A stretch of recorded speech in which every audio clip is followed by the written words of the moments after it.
C'est parti très cher abonné de Fantastique Info Télévision. Bote Nabino, Kimia Nanzambe et Zamabote Nabino. Namaloba, c'est votre humble serviteur, ambassadeur de la terre, Lucien Bokite. Oyo nazomi bongo na kati ya ville province ya Kinshasa, na village ya Mabwe. Oyo toye kotala misala ndenge ezali kolekawa na kati ya ferme ya Mama Zoé. Oyo topesi ye mbote na esika azolanda biso. Mbote papa. Mbote papa. Boni santé. Te santé ça nango bien. Voilà, yebisi balandi ya Fantastique Info oyo bazotala de partout. Kombo na yo nani? Kombo na nga ezali Papa Ngunza. Papa Ngunza. Papa Ngunza vraiment na sengi boye tosimba na lame da lame. Tozala bomoko musala kokende liboso. Et puis eloko na kosenga boye batela biso mwinda awa. Oh, ngano na tunyo ba question te meyo mo senga nini? Pardon limbisa. Parce que ngane mna na maloba meyo mo pesi senga ndenga bon. Continuer ko senga na okasi. Comme ça ngapesi lile yo se osengi, ngape na pesa yo ba wana zo na pesa ope ba obligation na yo kosala. Déjà bien, sinon te musala yo kenezo kenango bien. Eloko mo ezate. Yo zali nani awa na kati ya ferme Mama Zoé? Ngana za travailleur ya Mama Zoé awa. Obandi musala esali bon na bandaki lobby. Lobby. Donc le deuxième jour de musala. Oui. Alors déjà par rapport il y a parce que sur l'agna mokolo ferme hein? OK. Alors ma mission dans la carte ferme ezali en epele yo moni mabele nini? Tena sepeli mabele eza malam. C'était mission na ngana ki to sala musala to évoluer ferme. Et vous faire évoluer ferme na nini? Na misala. Net nini concrètement? Bilanga. Bon, bisa pesa ya ferme za kebele. Yo kula mama ferme wapi? Ngai na sina sala musala ferme na plateau. Na mboka ni précisément. Na Dumi. OK. Na sala ki na Dumi na lunga na Dumi na Kemampu. Kota mopanje ya plateau kaka. Na lunga na Yesu na ginga na des zaki ferme baza mabana. Mabana oui. Na sala ki pe kuna. Na ça sur na procherie 3 ans 8 mois 3 ans 8 mois. Na biba misala presque moi ebele. Voilà, merci. Namoni oye, tokozongela Mitterrand oya yambio na maboko kokangama kasi tomoni oye, tomoni déjà moi ba nzete awa, moi mbila, mais qu'un peu ko expliquer ko telema na yo hein. Merci. Nzete yo. To 4 points to sala ndako ya mabata na ndako ya basoso. En plus to sala ndako ya mbwa. OK. Mbwa déjà de sombaki. Le 12e mois de juillet, poto yana ya on a fermé. Mbwa moko kaka? Mbwa moko fait tous ande mibale ezala mwasi na mobali po batambola kate baza uniquement na kata ferme. Voilà donc c'est-à-dire ba nzete oyo tozomona oyo eutika na kata ferme. Eutika na kata ferme na zamba mama wa. Mama Joé. Alors maintenant ozo sala nango nini? Tozo sala ngo ndako ba soso na mabata na yambwa. Emplacement ni omoni osala nango déjà. Ngana mo ndako sala ngo na niveau koto iboyi. Esika wana? To sala koto yo pona chaki déjà sim. Moni passe na chaki to sala ya awa. Awa. To kaboli 3 chambres. Mabata ba soso mbwa na coin. Preto chaka bongo. Voilà, merci beaucoup. Alors to moni pe mbila pe utika na kata ferme ate bozina bilanga bato mususu. Na kata ferme wa. Wow, c'est comme mbila ngo bo sala nango nini? Ya, moi musaka pe to sa musaka. Voilà, merci beaucoup Papa Ngunza tozwa pe ndeko Mitterrand oya yambio oyo kozala mala liboso Mama Zoé pe balandi ya Fantastique Info ba meka momona ye en direct. Papa Mitterrand mbote na yo. Bonjour papa Lucien. Boni santé. Santé za bien mais tukilo kata banzite. Déjà des zunga na le musapi. Oh là là. Oh YouTube ko talingani ma mikila te okata video ngona filma ngweza te. Sala ndaka basoso awa. Na lopango ya Mama Joé. Voilà, félicitations. Tout le monde déjà mosala esalamaki awa oyo bozalaki parmi batu osalaki bafutaki omongo na yo ya mosala me bandeko mosusu basalaki oyo ya babango kala minute awa.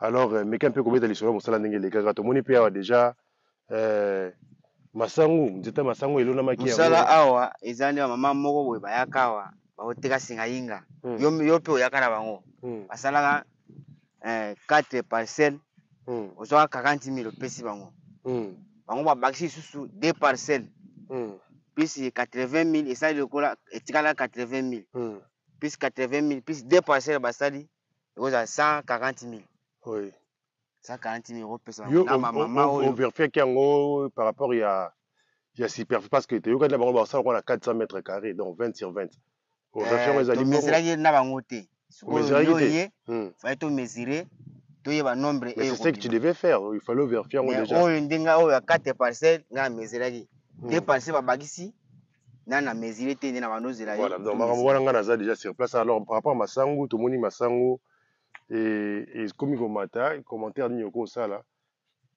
yo moto oza sur place awa fallait tolonda babotiri masango yango ebimi tolonda babotiri tobakisa su masango su na se kuna mais kasi na ndenge omoni mosala basaleli baleki nini parce que moto oza sur place awa yo moto ozali olala mosala eleki nini labour esala te mosala basali bien labour mpe basali mpe bien esiko nde fallait mwa matiti oyo fallait tokobana kolongola biso nde toza awa tozolongola ndamu tozoki ebwaka na mopanzi. Alors il y avait aussi banzete oyo eyaki bafuiti eyaki donc elonamaki ndenge nini tout ça babuti nano ye te non bafuiti banzete ya bamanga ya banini banzete ya bakokotier alonaki mibale awa mais nga na jour wana namonaka 4 mais nayokoma aloni nde mibale nde aloni na se kuna ye moko aloni ye moko abandi kolobaka yo bayibi banzete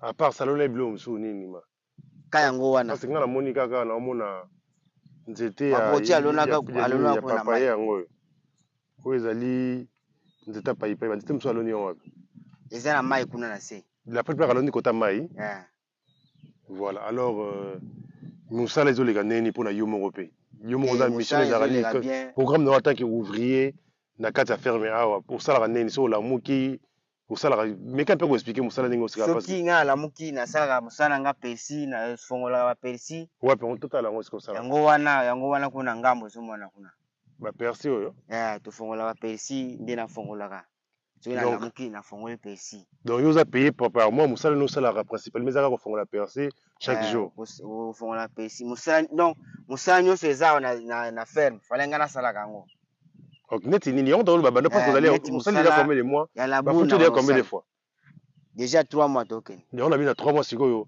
bilan na yo ezali ndenge nini mosala nini osali kaka à part persi parce que obi osalaka persi donc bafuti 3 mois mosala nango chaque jour osala osalaka kobongisa persi esili osali so elo mosusu te persi kaka voilà balandi ya fantastique info balandi mpona kotala ndenge misala elekaka awa na mboka na biso la république démocratique du Congo. Alors yo mpoza moto oyebi bilanga to ozalaki na domaine mosusu osali kaka bilanga par rapport biso nyonso toyebi bilanga nga nasalaka mosala ferme nasalaka mosala ferme eza teke première fois mpo nasala mosala ferme nasalaka nyonso nasalaka misala nyonso. Ok, message nini oko oloba mpona bakolo ferme parce que yo delobi na yo oza na engagé awa mosala ezaka ya persi mais sikoyo oloba na bakolo ferme nini naoloba kolo ferme naoloba mpe na eloko moko te mais sikoyo nde eloko na ngai na koloba lisusu ya kobakisa eza batiela biso nde lokola totonga mwa ndako basusu batia basusu ye alobaki akotia basusu ya mboka na mbwa nde sikoyo akobakisa na mosusu bangulu nde akosomba bangulu ya nde bangulu nde ya mboka akosomba ndenge ye alobaki akoexplike ngai. Voilà, merci beaucoup Papa Mitterrand. Donc osali na 3 mois osali na ferme neti mokolo ferme ye a gagné neti nini mas biloko yango oyo tolona biloko yango oyo baloni masango yango oyo baloni etikali babuti nde bakolona na bandeli question na ngai na biyo osali 3 mois na ferme awa mokolo ferme oyo mama Zoé a gagné nini question nanga eza bongo kasi ye lokola ye moto atie ngai esika oyo nde yango wana nde nazotala ndako na ye nazotala esika na ye nde mpe biloko mpe yango oyo baloni nde mpe nazosala misala na ye biloko aganye yango wana kasi biloko nde yango oyo ezobima ape apart nde babutili so atie babutili nde sikoyo nde akoganye. Voilà, merci beaucoup Papa Mitterrand, merci à la fantastique info. C'est important pour la biso ya ko solola na papa na biso ya lokumu papa Nguza na papa Mitterrand. Papa Nguza oza eloko abandela vana kata video wana ngo bakisa eloko abakisa ezali ngana bakisi boye mama Nzambe apese makasi akoko raisonner biso tosiembana lame dans la main bino siko ozo raisonner na nini parce que tolandi papa Mitterrand babia sali 3 mois mosala lo sala percé na tuni mama a gagné nini yo mo yoki réponse yo sikoyo yo lobi ya simba bino mais bino bo simba na nini parce que yepe aza mutu lokwa bino acha sali mosala oyo pona a gagné pe mbongo azwa mo eloko mama ko gagné awa na faire moyo ndenge baloni biloko boye soki ebimi place ya ko gagné mais na le biloko nanu emati te mwa ya produire nanu eza te biloko nanu mpenza na mabele ekoti mpenza te pondu fe kota toza na mpenza biloko ebele nga kuna baki funa na ba jeune plante ya ba bitabe funa lona awa yanga moko na kolona awa na bisaki me milobi ok ozala malamu Nzambe apambola bino tokutani mbala ya nsima apambola.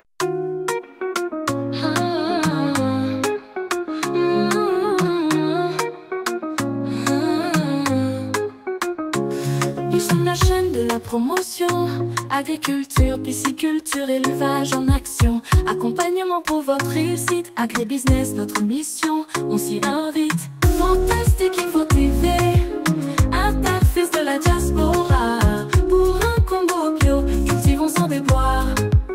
Agriculture, priorité des priorités, tout devient réalité. Gestion de projets agricoles, transformation du produit frais vers la consommation. Avec nous, chaque récolte est une victoire pour un avenir vert plein d'espoir. Fantastique Info TV, interface de la diaspora, pour un Congo bio, cultivons sans déboire. Agriculture, priorité des priorités, tout devient réalité. Il est temps que les Congolais mangent bio. Ensemble au Salabilonga, c'est le mot. De la terre à la table, un parcours réussi. Avec Fantastique Info TV, le futur est ici. Le vrai changement de la RDC passera par l'agribusiness. N'oubliez pas de vous abonner, vous gratuitement. Fantastique Info TV, interface de la diaspora, pour un Congo bio, cultivons sans déboire. Agriculture, priorité des priorités, tout devient réalité, réalité. Fantastique Info TV, la chaîne agro-business. Pour un Congo prospère, un grand succès, rejoignez-nous, ensemble construisons l'avenir vert de notre nation. Le vrai changement de la RDC passera par l'agribusiness. N'oubliez pas de vous abonner gratuitement.